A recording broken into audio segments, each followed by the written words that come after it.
মুভির শুরুতেই গল্পের প্রধান ক্যারেক্টারকে দেখানো হয়, যার নাম হচ্ছে ইনসু। সে ছিল দৃষ্টিশক্তিহীন অর্থাৎ অন্ধ।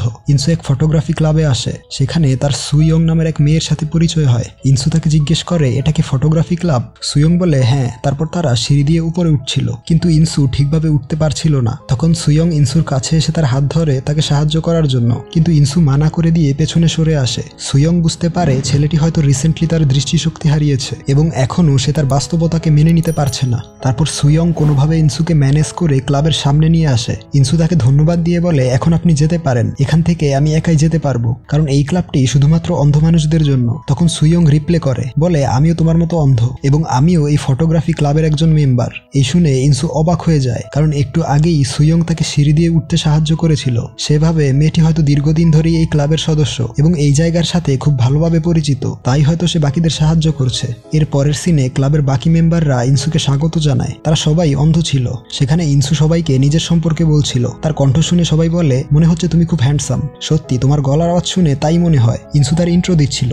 সে বলে, আমার নাম ইনসু, বয়স 27 বছর। আমার এক রেয়ার ডিজিজ হয়েছিল, যার ফলে চোখের ব্যাকফল বা রেটিনা ড্যামেজ হয়ে যায় এবং ধীরে ধীরে আমার দৃষ্টিশক্তি কমতে থাকে। ইনসুর ইন্ট্রো শুনে বাকিরাও তাদের সম্পর্কে বলে। সেখানের এক বয়স্ক মহিলা বলে, সে দীর্ঘদিন যাবৎ চোখে দেখতে পায় না। তখন তার হাজবেন্ড বলে, আমিও দেখতে পাই না এবং এরপরেও আমরা দুজন একসাথে খুব হ্যাপি আছি। তারপর একটি ছেলে তার ইন্ট্রোডাকশন দেয়। তার নাম ছিল দো হিয়ন। সে বলে তার কন্ডিশন অনেকটা ইনসুর মতোই, কিন্তু তার এই ডিজিজটা হচ্ছে জেনেটিক, অর্থাৎ সে বংশগতভাবেই অন্ধ। সেখানে তার মাকেও দেখানো হয়, সেও চোখে দেখতে পেত না। তারপর সবার শেষে সুইয়ং তার ইন্ট্রোডাকশন দেয়। সে বলে 10 বছর আগে তার চোখের আলো হারিয়েছে। সেই থেকে সে চোখে দেখতে পেত না। তার এক চোখ সম্পূর্ণ ব্লাইন্ড হলেও আরেক চোখে খুবই সামান্য পরিমাণ দেখতে পায়, অর্থাৎ সে মুভমেন্ট বা নড়াচড়া বুঝতে পারে, কিন্তু ক্লিয়ার ভাবে কিছুই দেখতে পায় না। তখন সেই বয়স্ক মহিলা সুইয়ংকে বলে, চিন্তা করো না, আমি ইনসুর সাথে তোমার ব্যাপারে কথা বলবো। সে খুবই হ্যান্ডসাম আর তুমিও অনেক সুন্দরী, তোমাদের দুজনের জুড়ি খুব মানাবে। তারপর আমরা দেখতে পাই ছবি তোলার জন্য সবাই বাহিরে আসে। এরা সবাই ফটোগ্রাফি করতে ভালোবাসতো,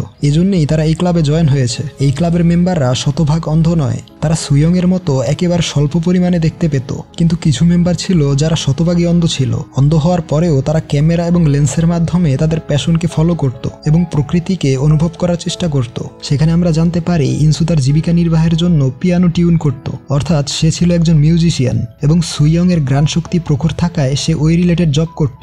সে ইনসুর স্মেল নিয়ে বলে, তোমার থেকে খুব সুন্দর সুবাস আসছে। তার পরের সিনে আমরা ইনসুকে তার জবে দেখতে পাই। সে খুব সুন্দরভাবে পিয়ানো প্লে করছিল। যেহেতু সে দেখতে পেত না, তাই সে শুনে শুনেই টিউনিং করত। সে গ্লাস এবং লেন্স ব্যবহার করে দেখার চেষ্টা করে। তার এই অবস্থা দেখে একজন বয়স্ক লোক তার কাছে আসে। সে নিজেও দেখতে পেত না, এই কারণে তার ছেলে তাকে একটি ডিভাইস দিয়েছিল, যার মধ্য দিয়ে অন্ধ লোকেরা 70 থেকে 80% পর্যন্ত দেখতে পাবে। লোকটি ইনসুকে বলে, গ্লাস এবং লেন্সের পরিবর্তে এই ডিভাইসটি ব্যবহার করে দেখতে পারো। ইনসু সেটা চোখে লাগিয়ে দেখে। সত্যি, টেকনোলজি কোথা থেকে কোথায় চলে গিয়েছে। একজন অন্ধ লোক সে ডিভাইসের মাধ্যমে দেখতে পারে। বন্ধুরা, আপনারা জেনে অবাক হবেন যে সত্যি এই ডিভাইসটির অস্তিত্ব রয়েছে। তো এই ভিডিওর শেষে এই নিয়ে আলোচনা করা হবে। তারপর ইনসু ওই ডিভাইসটি চোখে লাগিয়ে বহু বছর পর তার নিজের চোখে পিয়ানোটা দেখতে পায়। এই দেখে ইনসু প্রচন্ড খুশি হয়। এরপর সুইয়ংকে দেখানো হয় যে তাদের ক্লাবের একজন ভলেন্টিয়ারের সাহায্যে ছবি তুলছিল। তার সামনে ইনসু দাঁড়িয়ে ছিল। সুইয়ং সেই লোকটির সাহায্যে ইনসুর একটি ছবি তুলে নেয়। যেহেতু সে চোখে স্বল্প পরিমাণে দেখতে পেত, তাই বাড়ি ফিরে সে ইনসুর ছবিটি একদম জুম ইন করে দেখার চেষ্টা করে। তখন তার বন্ধুরা সেখানে চলে আসে। তারা সুইয়ংকে দুষ্টমি করে বলে, তোর বয়ফ্রেন্ড তো খুবই হ্যান্ডসাম। সুইয়ং বলে, ও আমার বয়ফ্রেন্ড নয়, ও শুধুই আমার বন্ধু। এরপর সুইয়ং এবং তাদের ক্লাবের সবাই সমুদ্রের বিচে ঘুরতে আসে। ঢেউয়ের শব্দ এবং মৃদু বাতাস তাদের মন ছুঁয়ে যায়, আর বাকি সবাই ক্লাবের ভলেন্টিয়ারদের সাহায্যে একে অপরের ছবি তুলছিল। তখন সুইয়ং ইনসুকে বলে, আমার দিকে তাকিয়ে হাত নাড়াও, যেটা দেখে মনে হবে তুমি সত্যি আমাকে দেখতে পারছো। তারপর সুইয়ং এবং ইনসু এমন ভাবে হাত নাড়াচ্ছিল মনে হয় তারা একে অপরকে দেখতে পাচ্ছে। এবং এই সুন্দর সিনটা ইনসু তার ক্যামেরা টাইমার ব্যবহার করে ক্যাপচার করে নেয়। তারপর সানসেটের সময় ইনসু তাকে বলে সে স্বপ্নে সুইয়ংকে দেখেছে। আসলে তারা দুজন খুব ভালো বন্ধু হয়ে গিয়েছিল, কিন্তু তারা কখনো একে অপরের চেহারা দেখতে পায়নি। এবং স্বপ্নে মাঝে মধ্যে মানুষ তাকেই দেখে যাকে সে অনেক বেশি পছন্দ করে, এবং ইনসুর সাথেও এরকমটাই হয়েছিল। ইনসু তাকে জিজ্ঞেস করে, যদি শেষবারের মতো কিছু একটা দেখার সুযোগ পাও তাহলে কি দেখতে চাইবে? সুইয়ং মজা করে বলে, আকাশে উড়ন্ত পেঙ্গুইন দেখতে চাইবো। তারপর সুইয়ং ইনসুকে নেক্সট ফ্রাইডেতে ছবি তোলার এবং একসাথে ডিনার করার জন্য বলে। ইনসু তাকে সম্মতি জানায়। পরদিন সুইয়ং ইনসুর সাথে দেখা করতে যাচ্ছিল। রাস্তায় কিছু সিঁড়ি ছিল, যার ফলে সুইয়ং পড়ে যেতে লাগে। তাই সে ব্যাগ থেকে একটি স্টিক বের করে, যেগুলো অন্ধ লোকেরা ব্যবহার ব্যবহার করত।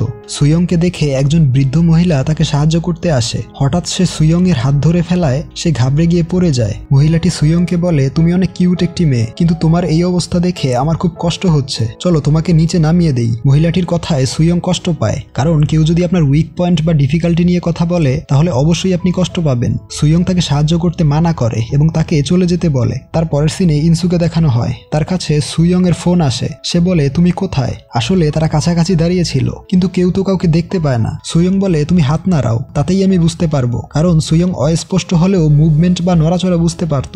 ইনসুর হাত নাড়ানো দেখে সুইয়ং বুঝতে পারে। তারপর ইনসু যখন সুইয়ং এর কাছে গিয়ে তাকে টাচ করে তখন সুইয়ং বলে, কে তুমি? এই শুনে ইনসু ভাবে এটা হয়তো সুইয়ং নয়। তখন সুইয়ং তার কাছে এসে বলে, আরে এটা তো আমি, তোমার সাথে মজা করছিলাম। এই কথা শুনে ইনসু রেগে গিয়ে বলে, তুমি তোমার অন্ধত্ব নিয়ে মজা করো, আমি তো করি না। এই শুনে সুইয়ং মন খারাপ করে, কারণ সে তো ইনসুকে হাসাতে চাইছিল, কষ্ট দিতে চায়নি। এরপর সুইয়ং তার কাছে থাকা একটি ফ্ল্যাশ লাইট ইনসুকে দিয়ে চলে যায় এবং বলে, আই লাইক ইউ।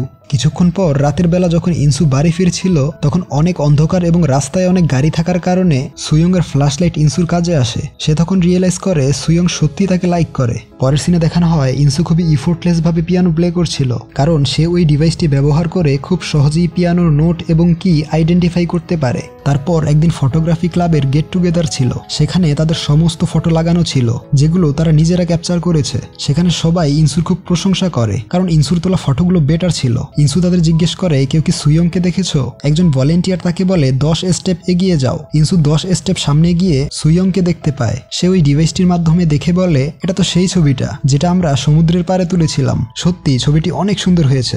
এই শুনে সুইয়ং অবাক হয়ে যায়। তখন ইনসু তাকে ডিভাইসটি পরিয়ে ছবিটি দেখতে বলে। ছবিটি দেখে সুইয়ং এর বিলিভ হচ্ছিল না যে সে দেখতে পারছে। তখন ইনসু বলে, আমাকেও একটু দেখো।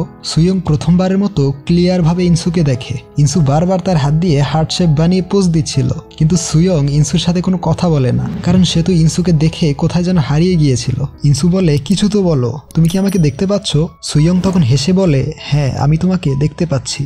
তখন ইনসু তার লাভ কনফেস করে। সে সুইয়ংকে প্রপোজ করে ফেলে। তারা দুজন খুব কাছাকাছি চলে আসে। ইনসু বলে, থামো, কেউ হয়তো আমাদের দেখে ফেলবে। সুইয়ং বলে, এখানে কেউই আমাদের দেখতে পাবে না। তখনই ক্লাবের সবাই সেখানে চলে আসে। ইনসু এবং সুইয়ংকে নিয়ে সেখানে একটি আনন্দের আমেজ তৈরি হয়। তারপর পোস্ট ক্রেডিট সিনে দেখা যায় ইনসুর সেই ডিভাইসের মাধ্যমে দোইয়ন তার মাকে প্রথমবারের মতো দেখতে পায়, কারণ জন্মের পর থেকেই সে অন্ধ ছিল।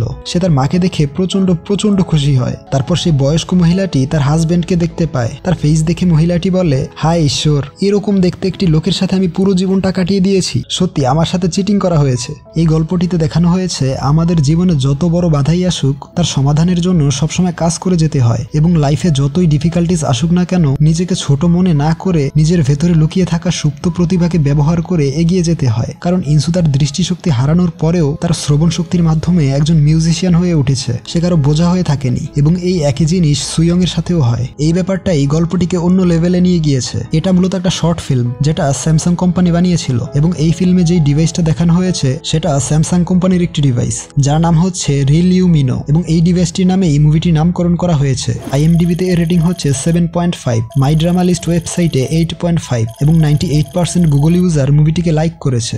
গল্পটি ভালো লাগলে ভিডিওতে একটি লাইক দিন এবং সাবস্ক্রাইব করে দেখতে থাকুন সিনেমা হলের অন্যান্য ভিডিওগুলো।